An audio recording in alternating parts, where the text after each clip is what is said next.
in the previous pages, the development of the consciousness and the awareness in man as he evolves. For a long time, we are really living in the external plane. We live in our body and our life and our mind. That is our world. So he describes the sailor on the seas of time who is moving in the field of the external world. Slowly he wakes up to other things. Slowly he goes within. And as he says in the previous page, on page 71, because his is a search of darkness for the light, of mortal life for immortality. In the vessel of an earthly embodiment, this is the image of the ship, we have to travel through the seas of time in the earthly embodiment over the narrow rails of limiting sense, because we are trapped in our body and our sense of connection with the world around us is mostly physical. Slowly, he looks out on the magic waves of time, where mind, like a moon, illumines the world's dark. At that time, the only guide is the mind. There's a little light that the mind gives us. Like the moon in the night is the little light that shines in the night sky, but it has very little light. It receives light from a greater sun. And we obey this little light. We believe in this until a time comes when we realize how insufficient it is. Therefore, there, in that world's dark, slowly, is limned, is outlined, ever retreating from the eyes, as if in a tenuous, misty dream light drawn, slowly, vaguely, a perception of something not quite experienced, a dream. Like a dream is something you see, but you have not yet grasped. You have not yet lived it. So he sees, man starts dreaming of a much more beautiful world where perhaps the night will be replaced by the dawn, the darkness will slowly be removed. That is our dream. The whole first book is the symbol dawn, moving from darkness to light, the outline of a dim, mysterious shore. And so he sums it up in the following lines: a sailor on the inconscient, fathomless sea. This is the journey of man. He voyages through a starry world of thought. Thought is his guide. Thought is where he also has doubts, questions, and unanswered questions. Therefore, he loses his way. The stars don't give us that much light. The world of thought also does not give us that much light to show us very clearly which is the right direction in which to proceed. Slowly through on matter's deck, because the body is our ship, and this is the yoga of Sri Aurobindo. It has to be experienced in the body. It is not by withdrawing from the body to a spiritual sun. It is not that we have to seek for a light of the spirit by giving up the connection with the body. It has to be lived in the body. It's more difficult. We can lose our way many times, but that is the ultimate goal. Therefore, across the noise and multitudinous cry, there are errors, there are flaws, there are faults. Across the rapt unknown silences, through a strange mid-world, a dream world which is like some kind of a vision, some kind of a call or a perception, under supernal skies, beyond Earth's longitudes, and the latitudes. It is this the truth, not just what is perceived at present by us as reality. It is beyond the present. What is waiting for us to experience is another world that is already there, faintly perceived by us. And that is perhaps why the world as it is, the present world, does not satisfy. Does not satisfy. It's never good enough. But what is that other world, vaguely perceived, dreamed of, hoped for, but his goal is fixed outside all present maps, because that goal has not been reached. It is what is put in the first paragraph of the Life Divine: God, light, freedom, immortality. That is not charted out. That journey has not been made. But none learns whither through the unknown he sails. Where is life? Because life is a journey. But none learns whither through the unknown he sails, or what secret mission the Great Mother gave. Why are we traveling? What is the purpose of this journey of consciousness? It is a difficult and risky journey. It is not safe. It is an adventure of consciousness. Adventures are often difficult. You have to venture, you have to dare, you have to accept that there may not be immediate successes. All this, why has Mother, the Divine Mother, the force of universal nature, page 71, Divya, the force of universal nature, why has that force given to man this task? This is the task that is really the task allotted to man, not anybody else, not the gods, not the spirits, not the worlds below man, not the worlds above man, only man. Man is really the symbol of growth, of evolution and change. Life is change. We can't stay as we are. The gods don't change. The forces of darkness in themselves don't change. Otherwise, they have to be transformed totally and give up their identity as a force of darkness and become an embodiment of light. Only man has all the possibilities in him.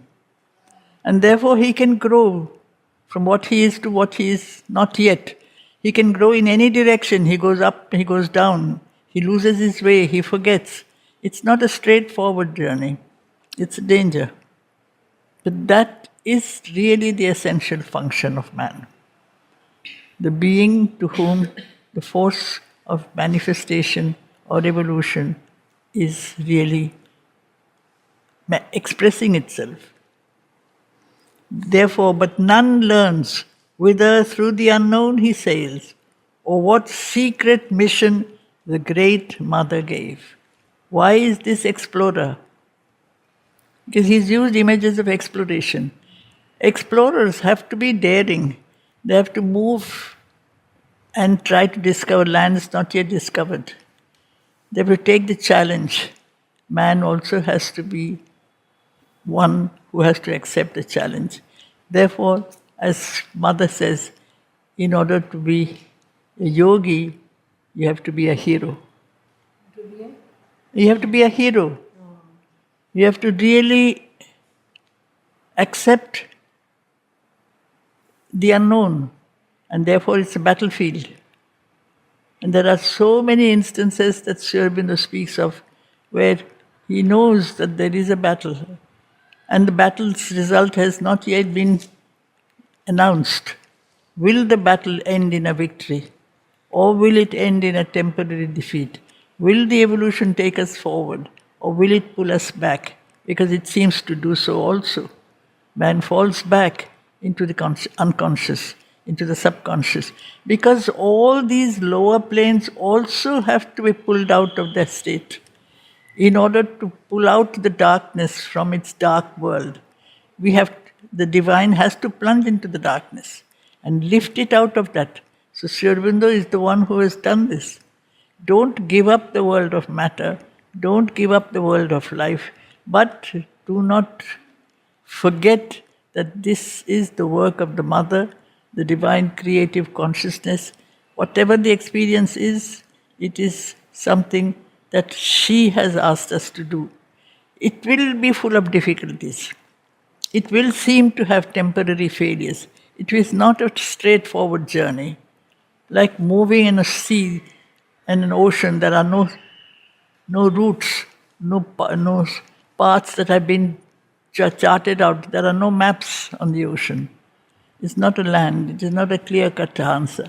Therefore, religion gives us clear-cut answers. It doesn't dare to take up, do this, you will get this. Give up this life and go back to heaven. Why should I give up this life? Why should I give up this bodily life in order to find my soul? If I have a soul, I also have a body. The body has been given by whom? By the same divine who has given me my soul. My soul is a spirit, an expression of the divine. So then is the body. In every cell of the body, the divine presence is there. So that has to be worked out much more minutely, much more with greater difficulty and a greater concentration. But this, he says here, in the hidden strength of her omnipotent will, she has given us that strength, driven by her breath across life's tossing deep. Deep as a noun is an ocean. We are tossed around on the waves. There is no rudder, there is no sail, there is no guide. Nobody is there to tell us, especially now. Like when we were little, we could always ask the mother, what should I do? She'll give you an answer. But now you have to find the answer from within. The mother is there, but less easily accessible. Or you have to be more concentrated, more sincere to connect with her and find her guidance. And sometimes you mistake your own personal will to be her guidance. What you want, you say, Mother wants me to do this. There you can lose your way even more. Through the thunder's roar and through the windless hush, through fog and mist, where nothing more is seen, all these things, through the subconscious, through the unconscious, through the vital planes, where this complete, you might say, sense of confusion, passion, desire, all these things, he carries her sealed orders in his breast. This is the role. The ultimate goal is that she has to work out the divine plan. The divine plan is to march towards the new world or to sail towards the new world. Keep the image, that new manifestation, the new shore that is there waiting for us. He gives us the experience of a boat. You must have read that Mother's experience of supramental boat. You have to journey on that boat to find that other shore or the other land. And it is not a very straightforward journey. There are those on the boat, as she says, some of them are partly illumined, not fully changed, not fully supramentalized. That is when she realizes that there could be an intermediary stage between the mental man and the supramental man, and this she calls the Superman. Because it is too drastic a change. Late will he know, opening the mystic script, whether to a blank port in the unseen, or he goes, or armed with her fiat, to discover a new mind and body in the city of God. The blank port is the transcendent. You give up everything, you reach that supreme Brahman, tat, that there is infinity, there is no beginning, there is no end, there is what the experience of the Buddha, nirvana. Nirvana, everything is extinguished, all is gone, nothing remains. Is it that the goal of our existence on earth? To rise to that world of the transcendent, or to discover the city of God? City is to establish a city of God, that in the world of matter, in the world of stone, also, as much as in the world of the spirit, the same consciousness has to manifest itself. With a new mind and a new body, it is not to become a better man. Yes, some of you have come from Aurobindo, you're trying to build a city of the divine, but the city of the divine cannot be built until the establishing of the divine consciousness is in the every particle of the body, which is very, very, very slow, very difficult. There are all kinds of things that come in the way. You might say a new creation, a new manifestation. It is not a better creation than the past. It is not to improve what has been done in the past. It is something that has never been done, and that is always Mother's challenge. To do something that has never been done is the reason why you have to do it. Not to do something that others have done, you try to do it a little better. You have a new education, you do some kind of a better education than the past. No, you have to do another new, for that you have to have a new consciousness. A complete change of consciousness, a complete change of the fundamentals of our nature. So he has to have a new mind and body in the city of God, and enshrine the immortal in his glorious house. Enshrine. Shrine is a temple. And temples are made of stone. To manifest this divine in the world of matter, in the glorious house. The house is... House is the body. House is body, house is matter, house is mud, house is all the external world of manifestation. It is not simply to recognize the presence of the divine inside the soul. That is the first stage. You realize that within us there is a divine presence, without which this journey cannot be attempted at all. But that is just the starting point. But to enshrine, and the problem with shrines is that you have a shrine, you put an idol in the shrine, and you have a feeling that you've done your work. I worship that image in the shrine. The work is not finished. It has to be relived at every minute, as if you have to recreate the shrine all the time. At every minute you have to have the temple of God. It started a long time ago, this notion that the country is a shrine. That is why you have the image of one of the early dreams of Bhavani Mandir. The whole universe is a shrine. The country is a shrine. The body is a shrine. To realize, to establish the presence of the divine, and the divine is the central force. Like at the center of the temple, you had to go to visit that God, that spirit that holds the temple, that gives meaning to the temple. Otherwise, the temple is just a building. Sometimes beautiful, sometimes less beautiful, but it's just a building. Until you find that there is a radiating power at the center that is central, is holding it together. We cannot recognize that radiating power unless there is a power within us. It is because inside me that power is there. The light has been lit. I can see the light inside, outside. So it has to take up. We have to take up all the parts of our nature. Across the salt waste. Otherwise, it's like a very long journey over a long, long time. The ocean spreads out indefinitely, the salt waste of the endless years, yugas, manvantaras, they say, millions of years, billions of years.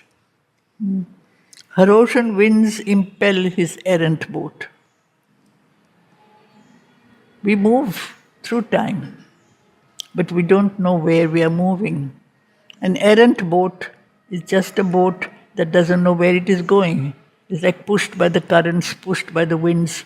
You have desires, we have ideas, we have dreams, and my nature is being pushed around by every call and pull of my ambition or my desire or my liking or my dislike or whatever. This is the whole thing. Our life is a field where we don't really realize that easiest thing is to move away from the goal. There is no goal for a long time.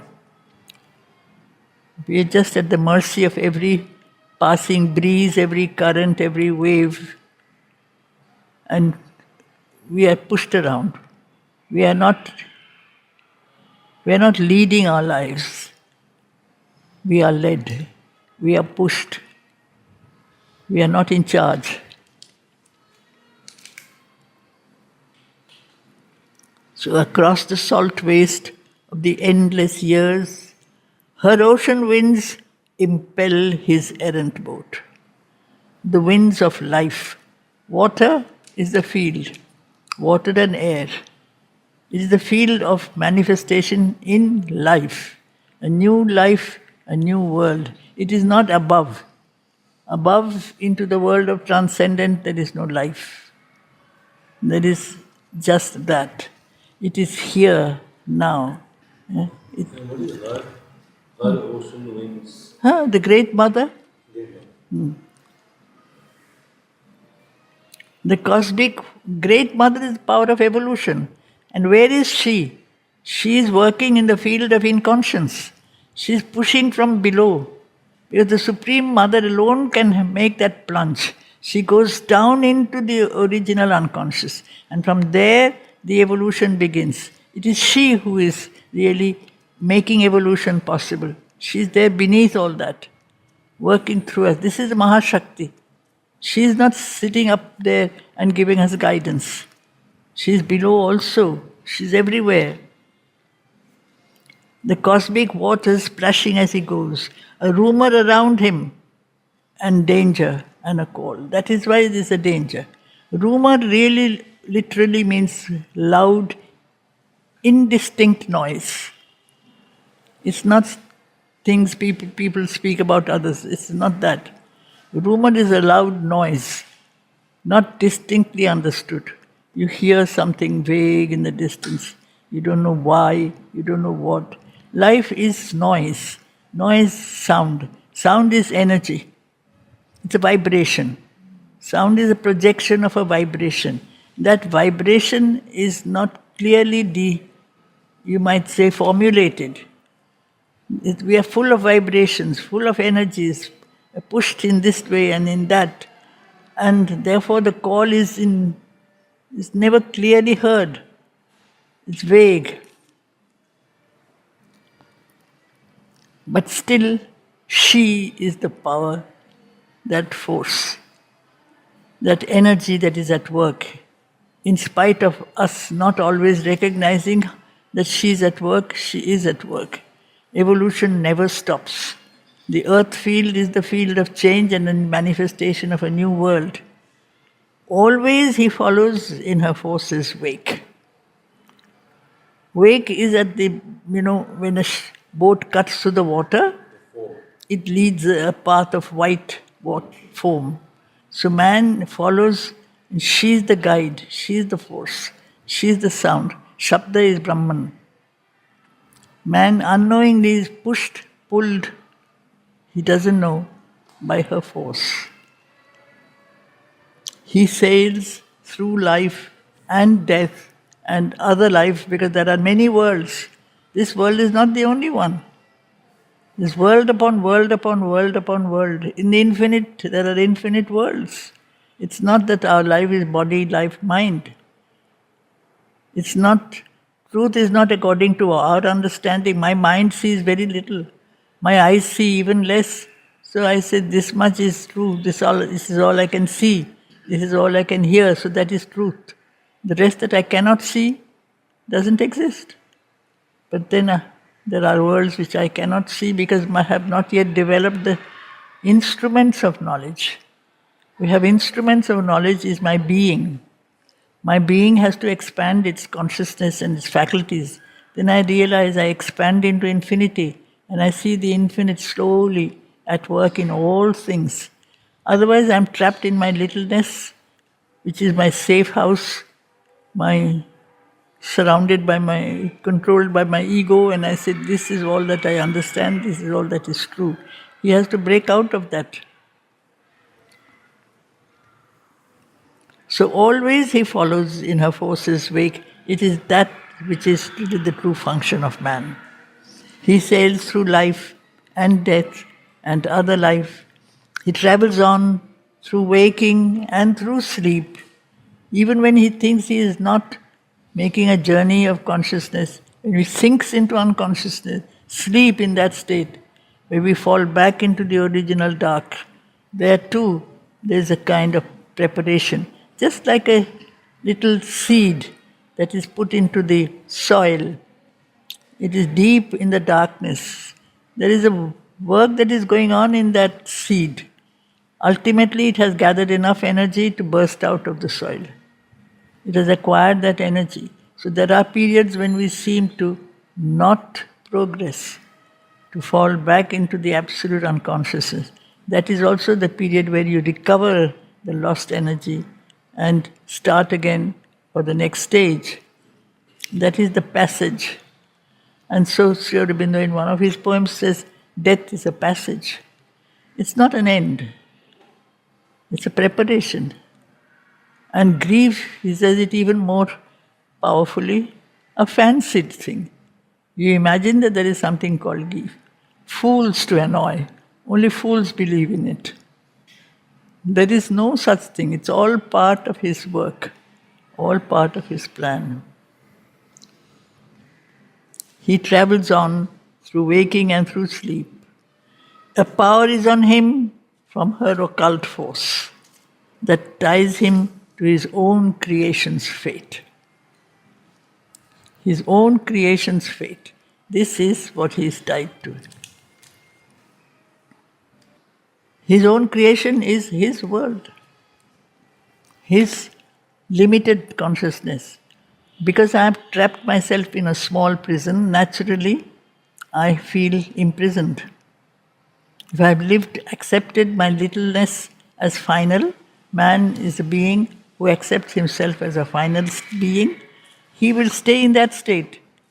Then there is a power that works to break down that limitation, own fate, and never can the mighty traveler rest. This mighty traveler is not man, but the essence of man, the spirit that is slowly growing, the consciousness that is slowly emerging. They are not the outer man, not the surface being, the inner being. Never can the mighty traveler rest, and never can the mystic voyage cease. It is a secret journey that we are here to fulfill on earth, till the nascent dusk is lifted from man's soul. We have covered our natures with layers of ignorance and nescience and darkness. You have to become the naked spirit. Others, we have wrapped ourselves in inconscience, in subconscious, in semi-consciousness, all kinds of clothes, you might say, wrappings. The true person is hidden. The soul has hidden itself, or we have turned away from the soul. Therefore, we can't see it because we're not really interested. For a very long time, we are not interested. So it stays in the background. And that is when the nascent dusk wraps us. Dusk is not total darkness, and that is even more risky. Dusk is semi-darkness. The mind is dusky. The mind gives us a little light, and so you think that is the whole light. My mind doesn't understand or accept anything more than this. That is the ultimate truth. And the morns of God have overtaken his night. Morning? More poetic form of light. As long as nature lasts, he too is there. This power remains. Nature is the field of manifestation, the conscious force. She is the force, he is the consciousness. The two are together. He doesn't withdraw into his own solitude above in the transcendent. He is everywhere all the time, as long as this world of manifestation lasts. As long as nature lasts, he too is there. For this is sure that he and she are one. The consciousness and the force.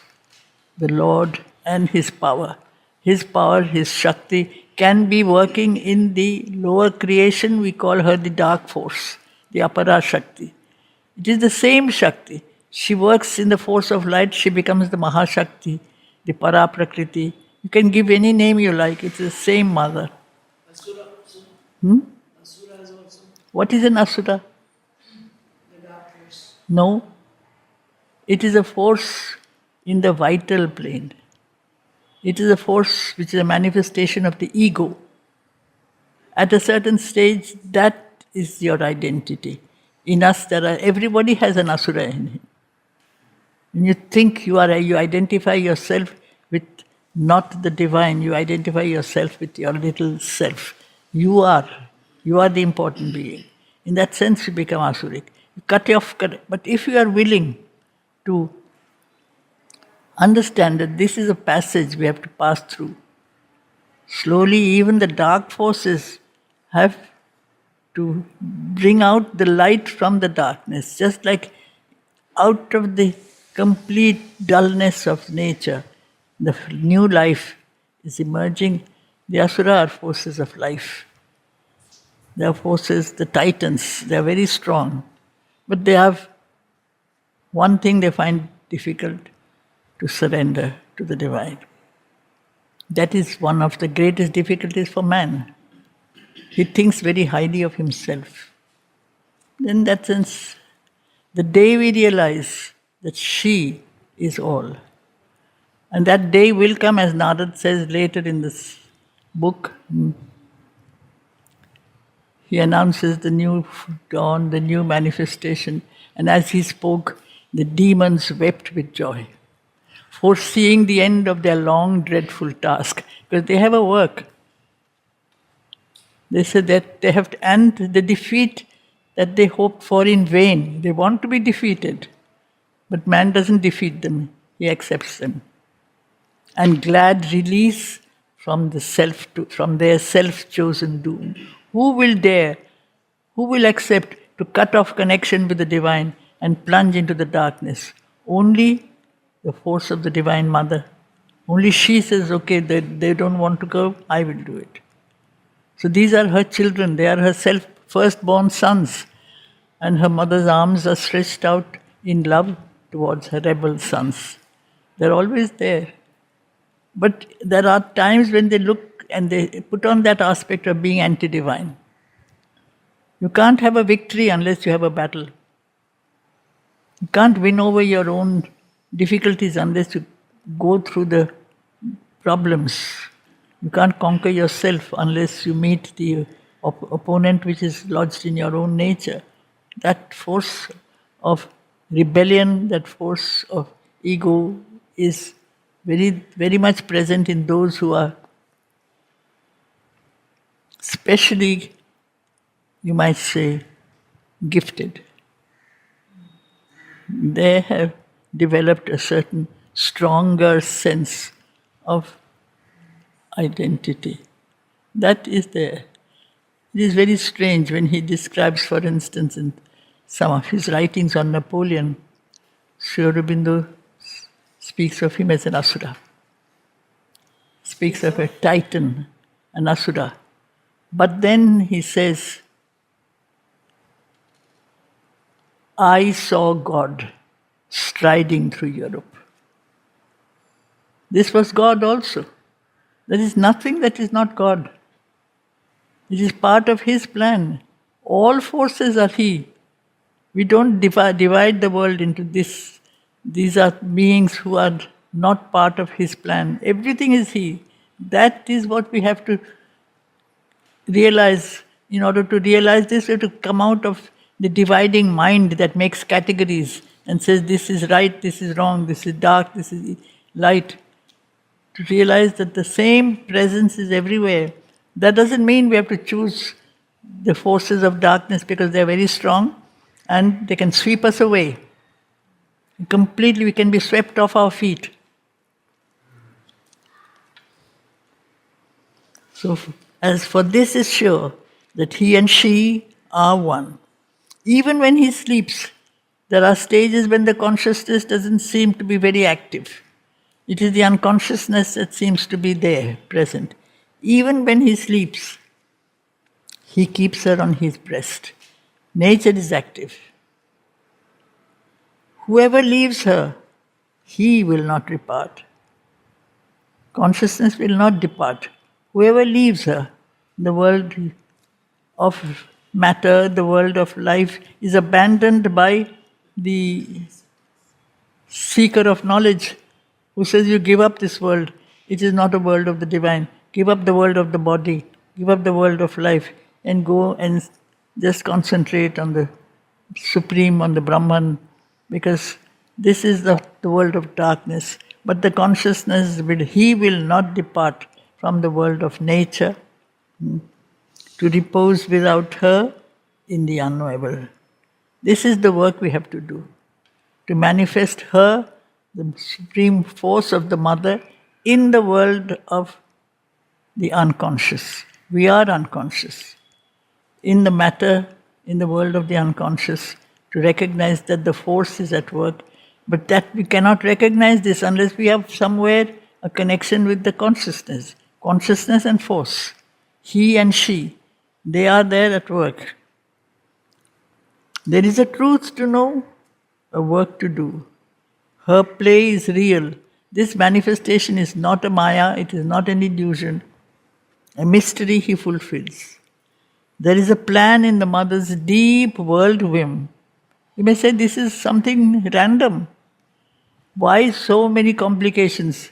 If man has to finally manifest the divine and the divine is hidden inside him, why doesn't he break out of all his outer coverings and just become a splendid, luminous being? Instead, he loses his way, he tries out this, he tries out that, he goes this way, he goes that, thinking this is where joy lies, because he wants happiness, this is where love lies. He goes on all kinds of tracks, thinking that is where I'll find fulfillment. It is as if she allows, take your time, make your mistakes. She had said, no, nature is not in a hurry. La naturelle, elle n'est pas pressée. She takes her time.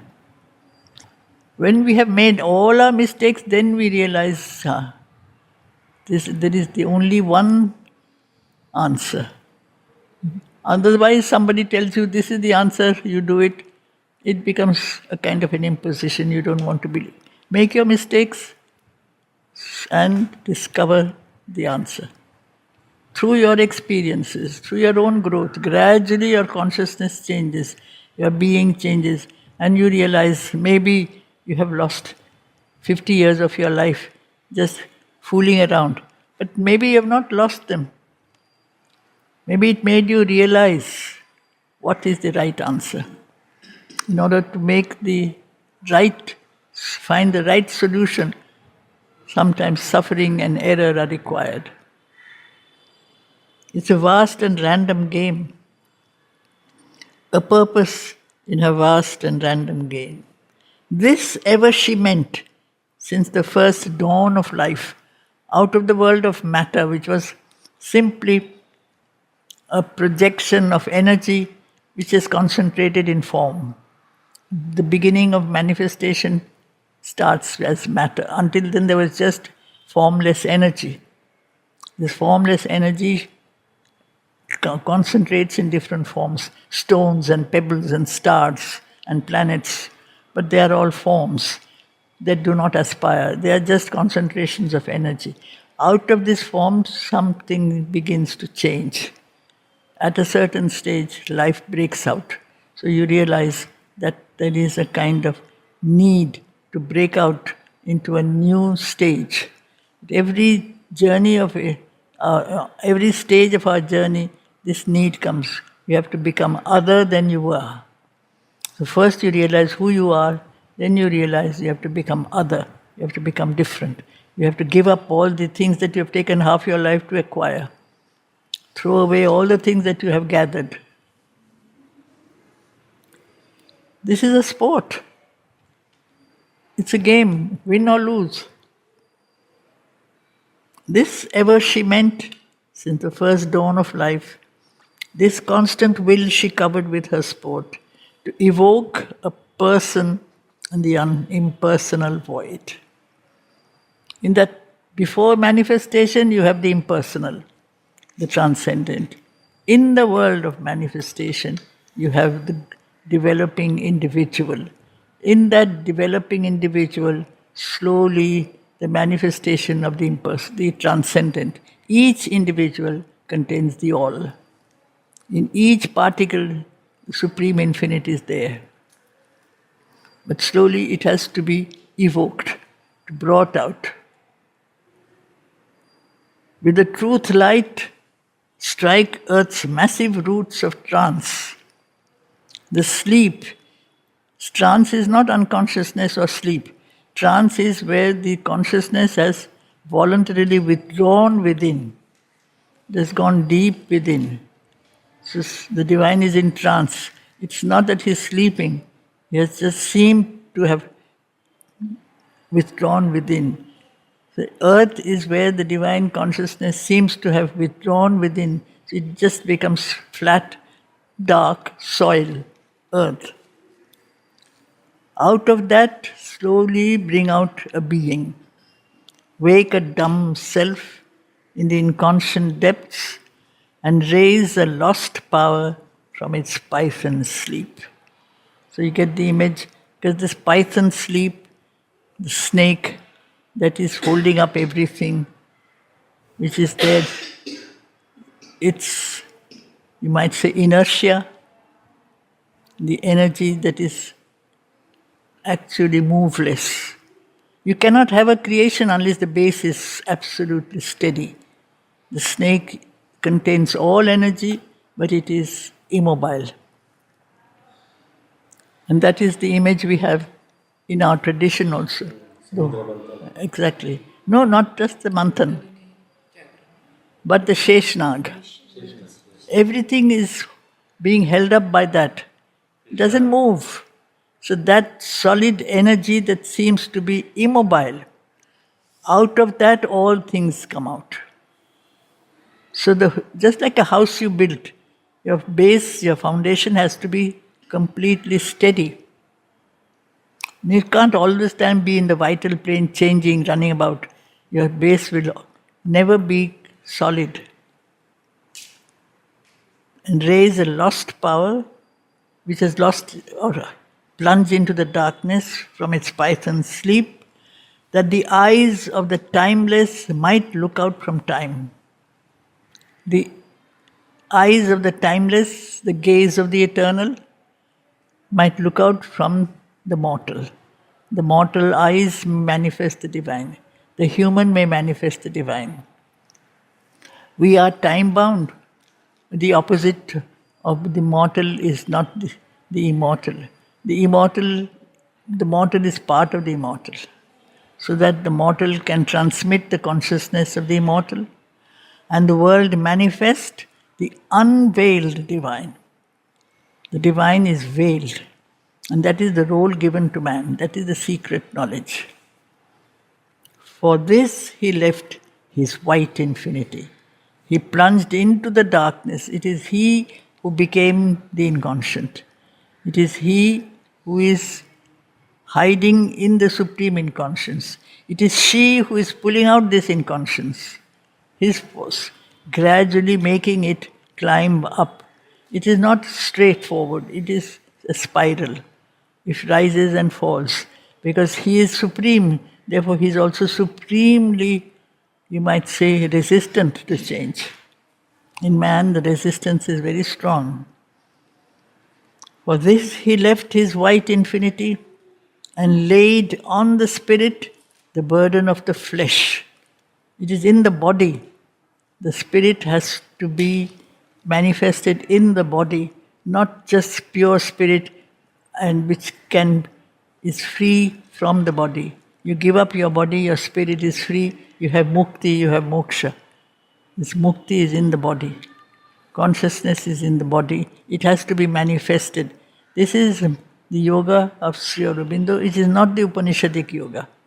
This is where slowly he is giving us the secret knowledge. Every yoga has its secret knowledge, the essential truth. This canto is a kind of a condensation of the whole yoga of Sri Aurobindo, that manifestation of the divine in matter, in the body, that this laid on the spirit the burden of the flesh, that Godhead seed, Godhead is divinity, Godhead seed might flower in mindless space. Mindless space, that is in absolute inconscience. Just like in the absolute inconscience, where nothing seems to be, it is there. Or it is the absolute superconscience, where there is no mind either. It is the vast, the infinite, the transcendent, where there is no name, no shape. The manifestation of the divine on all the levels of consciousness. So, Godhead's seed might flower in mindless space. That means in the body itself. also, not only the body, mindless, unconscious, where the play of the individual consciousness is not there.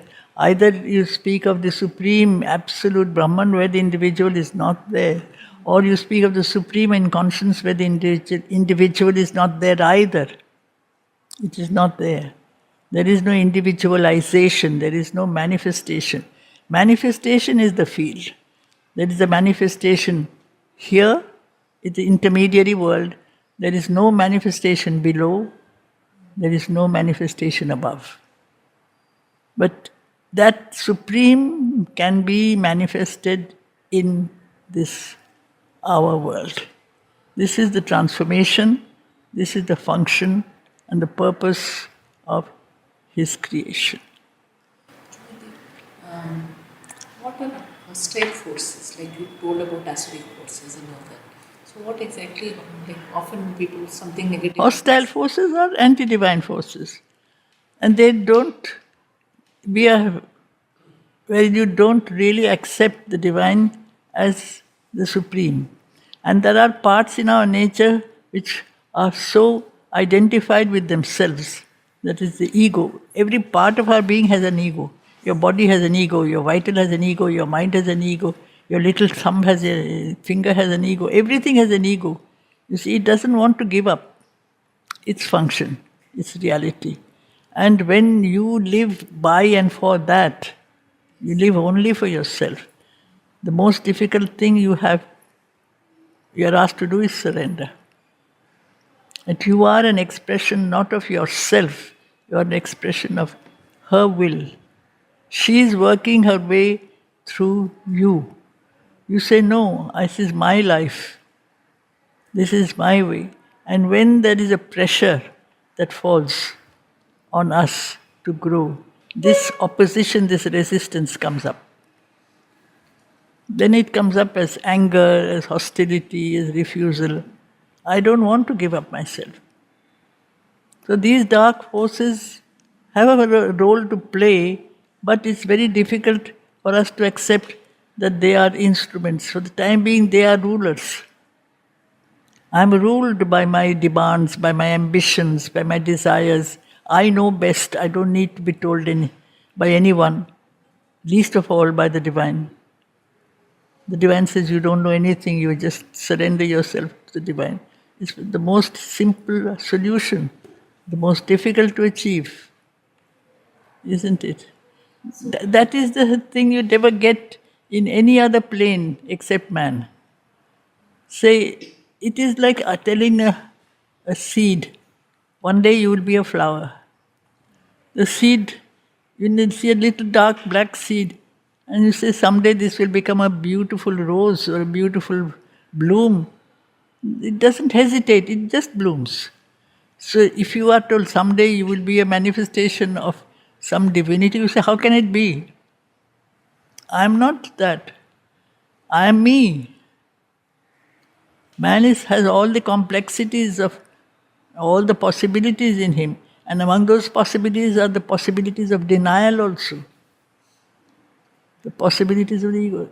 And if I focus on them, then I really am hostile. So ultimately, the hostile forces are in me only. It's not something from outside. The hostile forces are basically in me only. Like, Well, there is no inside, there is no outside. They are from outside also because I'm open to them. The world is a playfield of forces. I have opened myself to that vibration of discord, of disharmony. All around me is discord. That's very dramatic.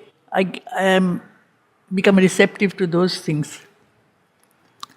If I'm especially surrounding myself in a milieu, that's why people who are truly in the olden days yogic, they wanted to break out of the ordinary atmosphere so that they could concentrate on light, on truth, on consciousness. Whereas in the ordinary world, there are all kinds of vibrations and all kinds of forces. You can be swept away like on the ocean. All kinds of storms, all kinds of breezes come, winds. So, but if I am protected from them, I'll never develop the power. So, in a way, we have been protected, always. We have been sheltered. Sometimes now, as if now Mother seems to have withdrawn physically. We don't find that constant connection as easily as we could earlier. We could find a connection with her, ask for her help and hold her hand. You can't do that anymore. So you can become receptive to all kinds of suggestions. People will say, she has gone. How is she the divine? She is not there. She is not eternal. She is temporal. She is mortal. So that breaks down your faith. That's a hostility. That will try to break your. First thing they will do is to try to break your faith, your trust. No matter what, you keep your faith. Outwardly, things don't seem to be perfect. So these forces are there to test you, perhaps. It breaks down all the impurities, but it can sweep you away, it can destroy you. That is why they said, for a very long time, even now, you have to be very careful of the surroundings. Surroundings. Not surroundings in the sense of the atmosphere, of the vibrations. It's not people, it's the air.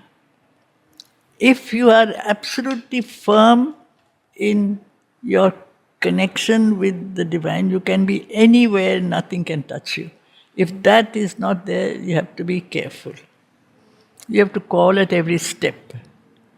It is in a way good. Sometimes you have to call. So you have to go through difficulties because at every step you have to call for the guidance. You have to call for the grace.